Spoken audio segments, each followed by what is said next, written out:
Lamentations 3:22-23. Because of the Lord's great love, we are not consumed, for His compassions never fail. They are new every morning. Great is your faithfulness. Lamentations is believed to have been written by Jeremiah. And to read it in the easy-to-read version, we are still alive because the Lord's faithful love never ends. Every morning, He shows it in new ways. You are so very true and loyal. Ito isang very, very dearly loved set of verses. And our main task now is to know, in addition to the usual reading, how to understand and apply these verses, how to see and receive God's eternal and faithful love in its new forms every morning, and thus stay alive. Survive times of crisis. First, the context of the verses are about extreme sufferings that the nation and the writer had experienced. So let us have some glimpses into such suffering essayed by the attendant verses surrounding our theme verses. I am a man who has seen much trouble.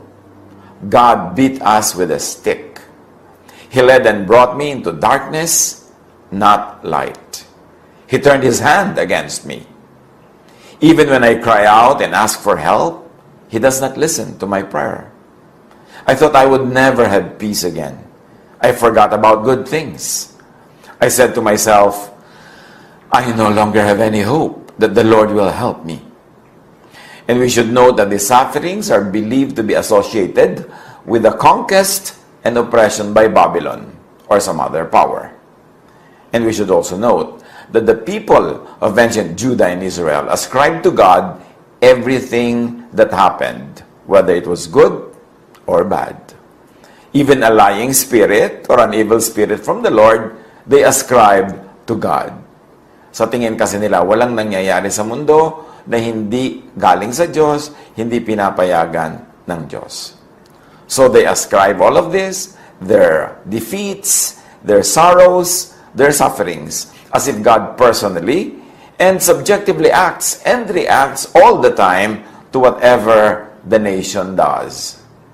They believed that they were supremely special to God, so they got confused whenever they got defeated and conquered by foreign powers. Then, this confusion and disappointment is instantly quelled by the belief that their defeat and suffering are God's punishment to them whenever they disobeyed. So nagkaroon ng pinaglalagyan ng mga pagtataka nila, pagdududa, ang mga pag-aalinlangan. So dahil naniniwala sila na sila ay paborito ng Diyos, pagka sila ngayon ay nagdurusa na sasakop na ibang bansa, dumaranas ng mga malagim na mga bagay, ang kanilang dahilan at idinadahilan ay nagiging masuwayin sila sa Diyos, kaya sila pinarurusahan. Na para bagang ang Diyos ay nag-react sa bawat gagawin nila and actively participating in their daily life, ready to punish or reward at every given time. But to plumb the meaning and application of the contextual verses of Lamentations 3, we need a fresh take on its other underappreciated meaning. Alam niyo naman, syempre, maraming layers of meaning ang Scripture. At merong mga nagiging paboritong pakahulugan, interpretation, application, ang generations of believers, at kuminsan merong mga hindi gaanong napapansin o na-appreciate na pagbasa at pagpapakahulugan sa mga verses. At yan ngayon ang ating tatangkain. Na bigyan ng bagong pansin at tapunan ng bagong liwanag ang maaring iba pang kahulugan ng verses ng Lamentations na ito para sa atin ngayon. At balikan natin ang Genesis. Genesis 2:2-3 sa paglikha ng Diyos sa buong sansinukob. By the seventh day, God had finished the work He had been doing. So on the seventh day, He rested from all His work. He rested from all the work of creating. So sabi ng Genesis, nilikha ng Diyos ang lahat ng nilikha niya sa 6 na araw at sa 7 araw nagpahinga siya. Ibig sabihin, nung dumating uli yung next cycle of the 7-day week, Nung dumating uli yung first day, hindi na nagtrabaho uli ang Diyos noon kasi na-create na niya lahat. So patuloy na siyang laging nakapahinga. Hindi na siya actively creating, recreating dahil ang ginawa niyang system sa kanyang creation is a system that kept on recreating itself, that kept on reusing what could be used, that kept on recycling everything. God had finished creation, set unchanging natural law to govern creation, and has set creation on autopilot. So, hindi na kailangan ng Diyos na bumaba mula sa langit para pabagsakin ng isang batong babagsak dapat. Kaya naglagay na siya ng gravity. Nakatakda na lahat ang laws of nature, ang laws of physics, ang laws of mathematics, laws of chemistry, laws of electricity. Kaya ang lahat ng yan ay automatic nang umaandar. At rest, God may not have to personally and subjectively act and react, answer or ignore, reward or punish, give or take to creation and to creatures. However, may choice naman siya kung gusto niya gawin yun. But the rule is, God is at rest when it comes to matter of creation and recreation. Miracle, or what we call miracle, is when God arises from God's rest, personally and subjectively intervenes, suspends, bypasses, or supersedes natural law to accommodate prayer or do something out of the books. Nakaset na lahat. Meron ang gravity. Kahit ka banal, kahit ka makasalanan, pag nadulas ka, nasa gilid ka ng bangin, mahuhulog ka. Hindi mo kailangang mag-pray na mahulog ka. Automatically mahuhulog ka. At kahit ka naman pray na huwag ka mahulog, mahuhulog ka pa rin kasi may gravity. Unless, of course, nagkaroon ng miracle that God suspends natural law. In other words, everything is set. And even the much demonized Big Bang Theory says that all the fundamental forces of the universe, namely electromagnetic force, weak force, strong force, and gravity, emerge in less than a second. These four forces govern all the laws and interactions of the universe. And I will not belabor this theory, but the point is, even that says, nakaset na ang lahat ng bagay. Godliness, blessedness, answered prayer, is in knowing and obeying God's will, which is expressed in natural law. Dahil God ang nag-create ng lahat, paano mo mas makikilala ang Diyos in an objective way? Kilalanin mo ang creation. Kasi kahit sabi sa Romans, nagpapakilala ang may likha sa pamamagitan ng kanyang nilikha. Makikilala mo ang designer pag tinignan mo yung design. At makikilala mo ang Diyos, ang kanyang tunay na will, pag kinilala mo yung will niya na yon embedded in nature. Now, for the sustainability and balance of creation, God has established natural law, like recycling, balance, correction, and other things. Now, nature is built on the concept of giving and receiving, of reciprocation. Even scriptures say the same. 1 John 4:19, we love because He first loved us. Diba? Cyclical yan. Matthew 7:12, so in everything, do to others what you would have them do to you. For this sums up the law and the prophets. So ang talagang main essence of the law and the prophets is cycles. You give, you receive. You do to others what you want others to do to you. Paulit-ulit, pabalik-balik. All creation have a counterpart that ensures both existences. One cannot exist without the other. And even classical physics talks of duality. Third law of motion. That every action is an equal, opposite reaction. And even scriptures say the same. Genesis 1:4, God separated the light from the darkness. Ecclesiastes 3:1-8, there's a time for birth and death, planting and reaping, for killing and healing, destroying and building, and so on. There's a time for extreme opposites. All of them were made by God. Natural processes repeat and loop back one is born from the other. Sa astronomy, tinatawag na stellar formation. And Scripture says the same. Ecclesiastes 1, 5-7. The sun rises and the sun sets, and hurries back to where it rises. The wind blows to the south and turns to the north.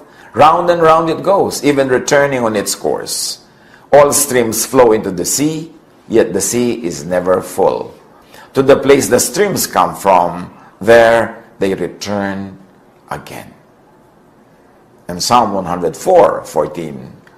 He makes grass grow for the cattle and plants for people to cultivate, bringing forth food from the earth. So yung grass, kinain ng baka. Yung baka naman, ay kung namatay sa old age, naging lupa uli, naging grass uli. O kung kinain siya ng lion, yung lion ay namatay din, napunta sa lupa, naging grass uli. O kinain siya ng tao, yung tao namatay din, napunta uli sa lupa, kinain uli ng mga halaman, yung nutrients, naging damo uli. Cycle ng cycle lahat. Everything is recycled.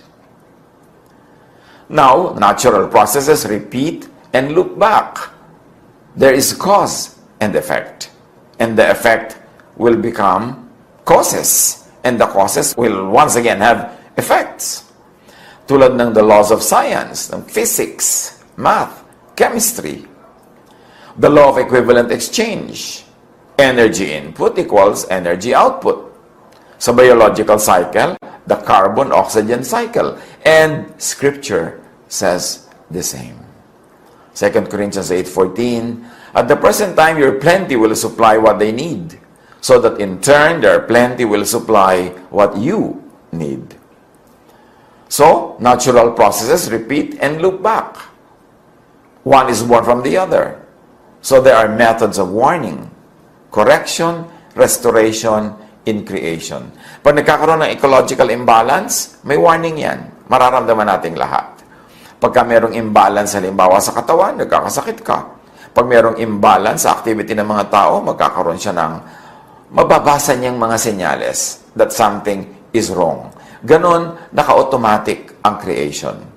Meron siyang autopilot. Mararamdaman ang katawan mo pag may sakit ka, ipaparamdam sa'yo. Kahit nga kung minsan, gabi, you need to go to the bathroom, gigisingin ka ng sarili mong isip, ng sarili mong katawan. Kasi may imbalance sa katawan mo. Sobrang marami ng mga waste matter na dapat ay ilabas. So, ginawa na yan ng Diyos, lahat-lahat. Hindi tayo kailangang gisingin ng Diyos every time na meron tayong waste matter na kailangang ilabas sa ating katawan, built-in na sa katawan natin. At pagka hindi nagwa-work yung mga built-in systems na yan, magkakaroon ka ng sakit, mararamdaman mo, gagawa mo ng paraan, magpapagamot ka. If you are chemically imbalanced, gagamutin ka ng medications na magbibigay sa'yo ng balance. Kung meron kang psychological, psychiatric imbalance, magkakaroon ka ng counseling o bibigyan ka ng intervention ng mga medicines. Laging ang point natin ibalik sa balance kasi kinirate ng Diyos na may balance at dapat nagre-rebalance automatically ang creation. Now, the law of balance. All processes will continue to move in exchange with each other until both reach an equilibrium.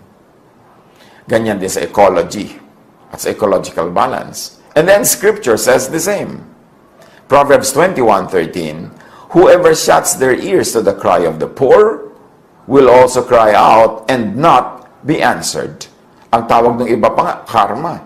James 4:3, you ask and do not receive because you ask wrongly to spend it on your passions. You are not asking so that you will receive it and you can also give and share. You want it only for yourself, it will not be given to you because the cycle will be cut. There will be no automatic rebalancing of everything, so hindi ibibigay sa iyo ang hinihingi mo. Luke 17:33, whoever tries to keep their life will lose it, and whoever loses their life will preserve it. So you see this rule? You keep what you give away. You give what you want to keep. Pabalik-balik, paulit-ulit. And we should take note, as we have said before, God does not have to personally act and react each and every time humans did something right. And here, by right, we like to attach the meaning in accordance with established natural law. So, pag may ginagawa kang tama, natutulog kang mabuti, nag-aaral ka, umaattend ka sa mga klase, Ang nangyayari, pag nag-exam, papasa ka because you are doing what is right according to natural law. Ngayon, hindi ka nag-aral, nagpuyat ka, naglakwatsa ka, you are not doing what natural law tells you to do, hindi ka papasa, hindi mo magagawa yung gusto mong gawin, it will not work. So, when you do the right thing, God rewards you. When you do what is right in accordance with natural law, the whole system will reward you because you are in harmony with the system. Now, what happens if what you do is wrong or not in accordance with established natural law? Then, as we have said, the system punishes you. Right or wrong here could be according to religious law, and usually that is what we mean by right or wrong. But religious law is mostly man-made. Kaya iba-ibang sekta, iba-ibang religion, iba-iba yung laws. So, paano mo matitiyak na God ang may gawa niyan eh? Iba-iba nga yung mga laws ng iba-iba mga religions. Kaya hindi lahat ng prayers ng religious ay answered. Kasi hindi como religious ay in accordance na agad with God's will. God's will or God's law is more reliably embedded in natural law, which is surely of God's making than in religious or sectarian laws which are mostly man-made. At dito marami nagtataka, nadidisappoint at nadidisillusion. Bakit ako religious? Nagkasakit din ako. Bakit ang dami-dami na nagpe-pray, namatay pa rin yung pasyente? Bakit masunurin sa lahat ng katuroan ng aming relihiyon ng taong ito, tapos nabunggo ng tren? Maraming nagtataka. Pero ang point is, may natural law. Kahit dala mo lahat ng Biblia sa buhay mo, tapos naglalakad ka sa release ng tren nang hindi ka nakatingin at may tren, lalo ngayon, mabilis-bilis na ang mga tren, masasagasaan ka. Kahit anong version ng Bible ang dala-dala mo dyan. Na kahit na ipagdasal ka ng pagkarami-raming tao, pero pinabayaan mo yung katawan mo, nagkaroon ka ng mga sakit na nakukuha because of a very, very unhealthful lifestyle, binrake mo ang natural law, therefore binrake mo ang God's will, therefore meron yung automatic consequence. Hindi kailangan bumaba ng Diyos mula sa langit para ka bigyan ng sakit. Hindi ka bibigyan ng Diyos ng sakit subjectively. Yung sakit automatically, objectively will come to you when there is imbalance in your body because you break God's will expressed in natural law. Yan lang naman ang gusto natin kanina pang i-emphasize at i-point out. A very fresh reading of Lamentations.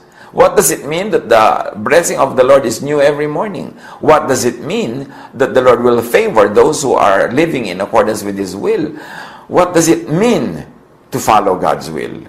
Kung ba religious ka, sinusunod mo na God's will, di ba magkakatunggali nga ang maraming mga religious beliefs, magkakaiba ng reading kung ano ang God's will. At syempre, bias yung mga tao kung ano yung religion nila, yun ang tamang religion. Pero yun din ang iniisip nung natin sa kabilang religion. So ano ang talagang malalaman mong God's will? Gravity is God's will. Kasi kahit anong religion mo, may gravity. Velocity is God's will. Kasi kahit anong religion mo, bumangga ka sa mas malaki sa'yo at mas mabilis, ikaw yung matutumba. Because the law of mass. So, tulad na sinasabi natin, the will of God is very objectively expressed in natural law. So, tinignan natin ngayon kung anong ibig sabihin ng godliness vis-a-vis natural law. Lagi kasi ang ibig natin sa godliness, yung religious meaning nito eh. Kaya maraming nadidisappoint na napaka-religious nila, ba't hindi sila gumaling, ba't hindi sila yumaman, ba't hindi sila pumasa. Kasi nabe-break na rin natural law, which is the clearer will of God expressed in nature. Siyempre, meron din mga religious laws na talagang godly, natural.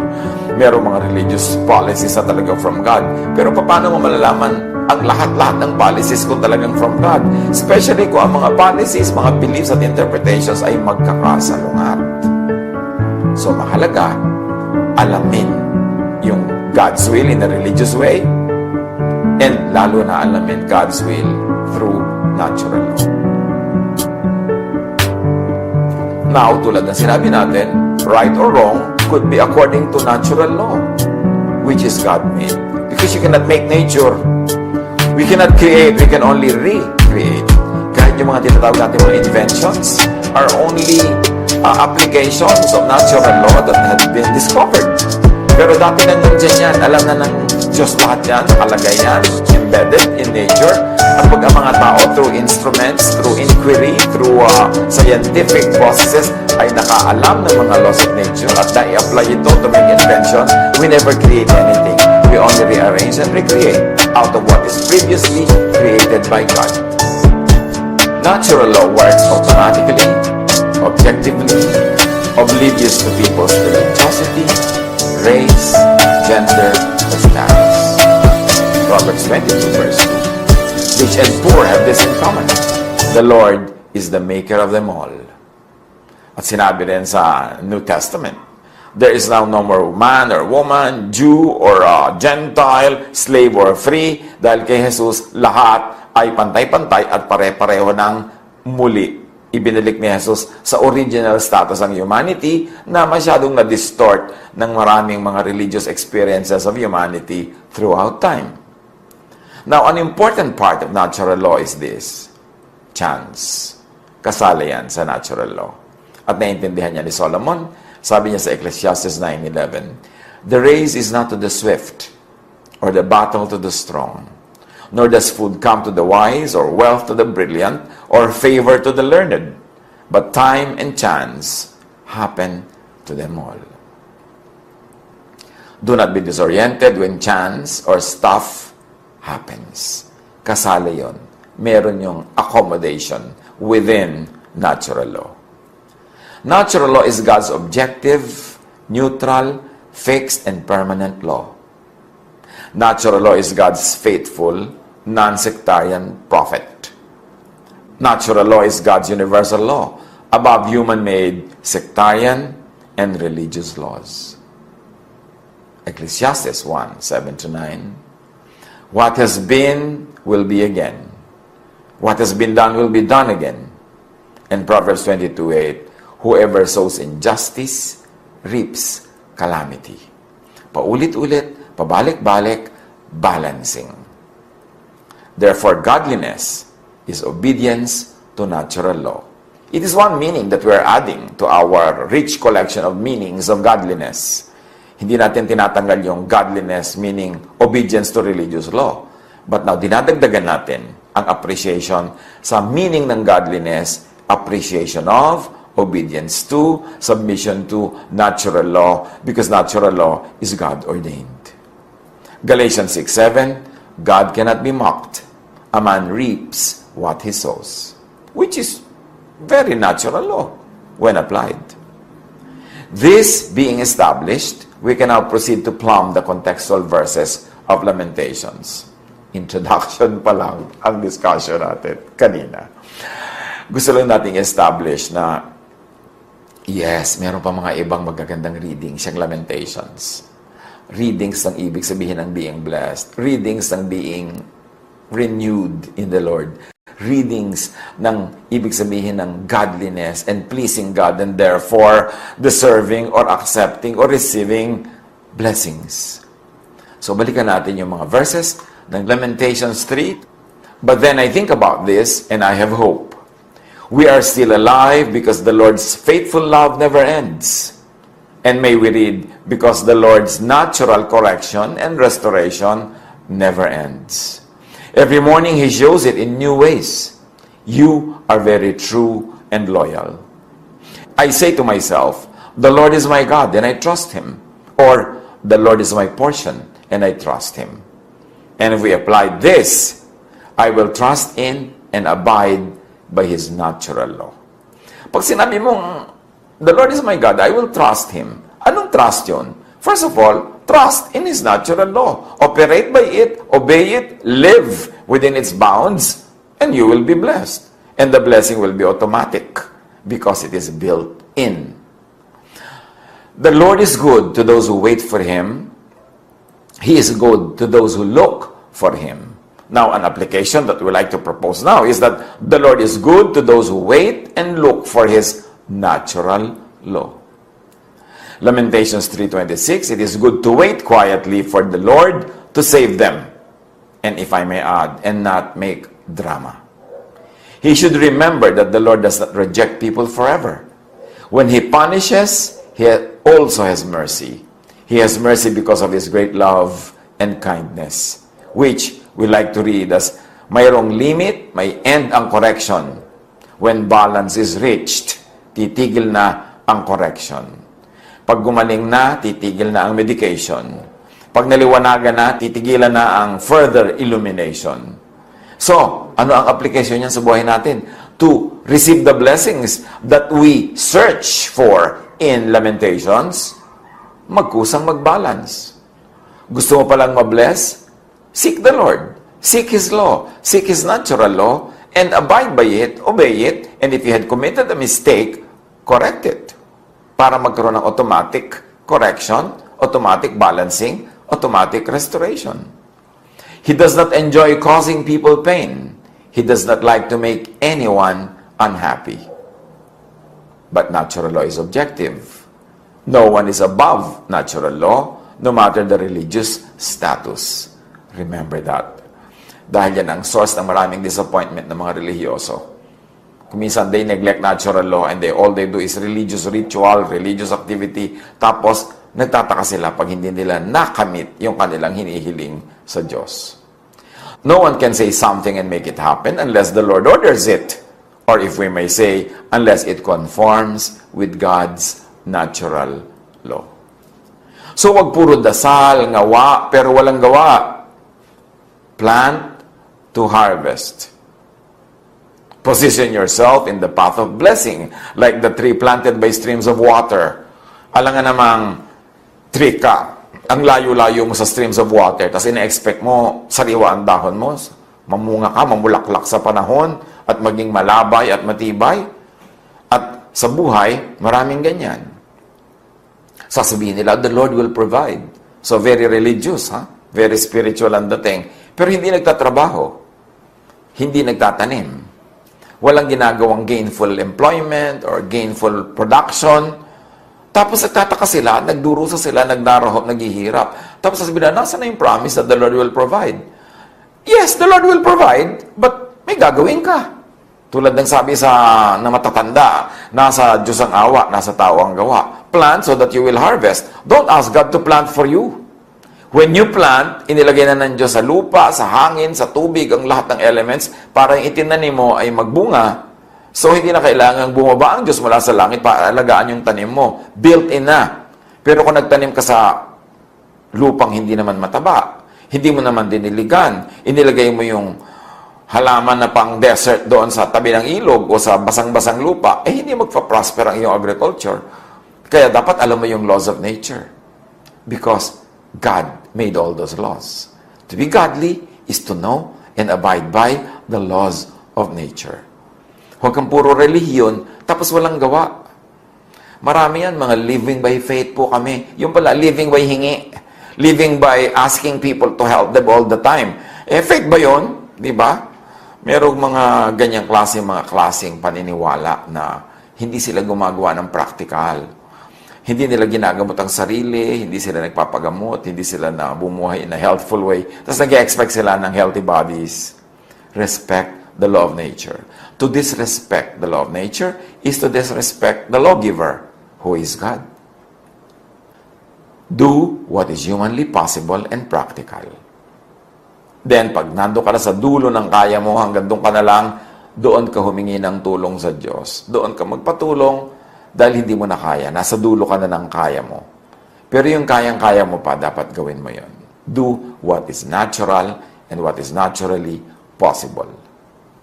Obey natural law. Do not ask God to suspend natural law to reward your unlawful behavior. God Most High commands both good and bad things to happen. Now, the good there or the bad is only local or personal. Halimbawa, yung tinatawag mong bad weather. Bad weather, halimbawa, sa fisherman, yung good weather sa farmer. Kaya wala namang masungit na panahon. Wala namang masamang panahon. Kasi kailangan ng mundo ang kidlat, ang kulog, kailangan ng universe ang mga ulan, ang tubig, pati yung mga baha. You know, the Egyptian civilization was nourished by the flooding of the Nile. So, hindi masama yung flood. Ang masama lang kung tumira ka dun sa dadaanan ng flood. O noong summer, naglagay ka ng bahay sa isang lugar na yung pala, pagka panahon ng baha, aano rin, So, nagiging parang bad tuloy. Again, what is bad there? You did not obey the law of nature. Tumira ka sa hindi mo dapat tirhan. Nagtanim ka sa hindi oras. Lumagay ka sa maling lugar. Nagiging mukha tuloy bad. So, sinasabi natin, God sends us bad things. No, bad there means magiging bad ang result niyan pagka hindi ka nakinig sa God-ordained natural law. So, the lion, for instance, versus the gazelle. Sasabihin natin, ang sama-sama naman ng lion. Humuli siya ng gazelle, ng usa, para lapain niya. Pero pag nakita mo yung lion, sinundan mo, dadalhin pala niya yung karne doon sa mga anak niya, maliliit na binubuhay niya. So, bad pa ba yung lion? Ngayon, yung gazelle, huwag ka magpakalat-kalat kung maraming lion o mag-practice ka tumakbo ng mabilis. That's why they're always together, because the survival of the species is what is important in ecology, not the personal survival of each individual. So, ang mahalaga, magkaroon ng balance. So, pag sobrang daming leon, mauubos ang kakainin nila. Kung mamatay din yung ibang leon, konti lang matitira. So, magkakaroon ng chance na dumami uli yung mga usa, magkakaroon na naman ng ecological balance. Hindi kailangan ng Diyos makialam sa bawat habulan ng usa at lion. May natural laws at work. So, usa ka, kayo natapilok, mahirap ka kang tumakbo, ikaw ang magdidiskitahan ng leon para madali kang hulihin at makain. So, meron ding cause and effect involved. The fisherman or the fish or versus the fish. Masama ba yung fisherman? Hinuli niya yung fish. Paano hanap buhay niya yon? Kaya lang kung point of view mo, ikaw naman yung fish na nawala ng nanay dahil yung nanay mo nahuli ng lambat, di bad yung fisherman. But the point is, the whole ecological balance between what you call prey and predators is set. Kaya mahalaga, hindi tayo nakikialam, hindi natin dinidisturb yung ganong mga situation. Kasi pag nagkaroon ng mga imbalances, even in a faraway forest, your life in your town or city will also be affected. Dahil merong imbalance, it will be corrected objectively. Kahit anong dasal ang gawin mo dyan, ang kailangan, yung dasal mo is in accordance with God's will. Mag-reforest ka. Huwag ka lang magdasal, Diyos ko, huwag niyo pong pabahain. Ang tanong ng Diyos, kalbo ang mga gubat. Ba't mo kinalbo? Magkakabaha talaga. Don't make you suspend the laws of nature that have been there even before you were born. Why don't you just conform? Bakit mo pinapabayagan yung mga tao na kalbuhin nila mga gubat? Kasi sila lang yung nakikinabang. Ang dami-dami mga tao, babahain. Sila yung magugutom. Sila yung mga lulunod. Sila yung mai-istorbo sa kailang hanap buhay. Magkakaroon ng imbalance ang buhay nyo. Kasi merong imbalance yung nature. So kahit anong gawing dasal, ang mga relihiyon, kailangan yung dasal na yun is in accordance also with practical obedience to the other will of God that is not religious. The scientific, the natural law of God. Universally, everything in creation is good. Why? Genesis 1:31. God saw that all He had made, and it was very good. Dapat lang tayong mga creation ay nasa tamang lugar at ginagawa natin ang mga bagay sa tamang panahon. Ecclesiastes 3:11, He has made everything beautiful in its time. No one alive can complain when He punishes them for their sins. Let us check and see what we have done. Then let us turn back to God. Now, of course, sins ang pinag-uusapan dyan, and most of the time, ang magiging definition naman natin sin is within the religious frame, yung sin according to the religious doctrines. But sin could be moral or religious, and also, as we have been laboring to explain, sin can be acts against natural law, science, logic, and common sense. Bakit sin yun? Because when you sin against natural law, you are sinning against the lawgiver who is God. So, merong sin na religious at merong sin na sin against natural law. Dahil merong cause and effect, merong consequence, therefore may punishment. Let us lift up our hearts and our hands to the God of heaven. And we can read this, enrich its reading, add to its reading, to mean let us submit to and abide by God's natural law. Let us say to Him, we have sinned and have been stubborn. Because of this, you have not forgiven us. So ano yan? Cause and effect lang. Huwag natin personalin. Yung iba sobrang pinapersonal, nagtatampo pa sa Diyos. Yung, bakit ipinagdasal ko po ang nanay ko, tapos namatay pa rin? Bakit naman, napakabait ng tatay ko sa dinami-rami ng mga tao, bakit siya pa po yung namatay? So magtatampo sa Diyos, hindi na magba-Bible study, hindi na magpe-pray, bibitawan ng ministry. Ang tanong ito, sinunod ba ninyo ang natural law? Yes, sinunod naman po namin lahat. Pray pa po kami ng pray. Well, may isa pang natural law, time and chance. Nasabi ng napakatalinong si Solomon, hindi lahat ng mabilis ang nananalo sa karera. Hindi lahat ng matalino ang nagkakaroon ng pagkain. At hindi lahat ng iyong inaasahan at ginagawa mo kung ano yung practical, mangyayari. Sabi niya, time and chance happens to all. Huwag personalin pag natamaan tayo ng time and chance. Parang natamaan ka ng kidlat. Huwag mong personalin. Hindi pinlano ng Diyos na sa ganung oras, sa ganung lugar, ilagay ka doon para tamaan ka ng kidlat sa lugar na yon. Time and chance. At meron naman, cause and effect. Naglalakad ka sa isang very exposed area, may mga kulog, kidlat, nakapayong ka ng metallic payong, tinamaan siyempre ng kidlat yung payong mo because it attracts yung kidlat, may scientific reason yan. Therefore, binrake mo yung natural law, may consequence. God did not have to personally punish you kasi all of that is built into creation. You just have to, like a plant, put yourself near living waters. Ilagay mo ang sarili mo sa tama at mapapabuti ka. Gawin mo mga bagay sa tamang timing at mapapabuti ka. You wrapped yourself with anger. You chased us. You killed us without mercy. Ito ay sinasabi ng Lamentations addressed to God. But this is not personal or subjective. This is just cause and effect. Pag humawak ka sa live wire, huwag mo sabihin, pinatay ako ng Diyos. Hindi kailangan bumaba ang Diyos sa langit para ka kuryentehin. Nandun yun. Kailangan alam mo yun. At huwag mong hawakan yun, huwag ka mag-expose doon. Paano kung hindi mo alam? Well, ignorance of the law excuses no one. Kaya dapat mong alamin. At huwag kang magtampo. Dasal naman po ako ng dasal, bigay ng bigay ako sa mahihirap. Bakit naman nung hinawakan ko yung live wire, namatay ako bigla? Natural law Huwag personalin. Objective yan, hindi subjective. You wrapped yourself in a cloud so no prayer could get through. Dito nagmumukhang hindi nakikinig ang Diyos sa dasal, ayaw niyang makinig, but the objective laws of nature cannot and should not be trivialized by subjective pleadings.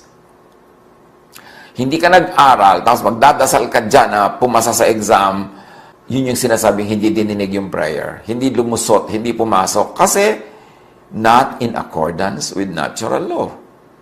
Para ka magkaroon ng alam na isasagot sa exam, dapat kang mag-aral. Ngayon, nag-aral ka ng nag-aral, hindi pa naman yung mga napag-aralan mong itinanong, bumagsak ka pa rin, time and chance. Again, may lugar yan pag pinag-isipan natin yung laws of creation. I will continue to cry until you look down and see us, Lord. I will continue to cry until you see us from heaven. Now, cry here should mean review, surrender, correct my ways, so I could work well within your natural law and consequently be blessed.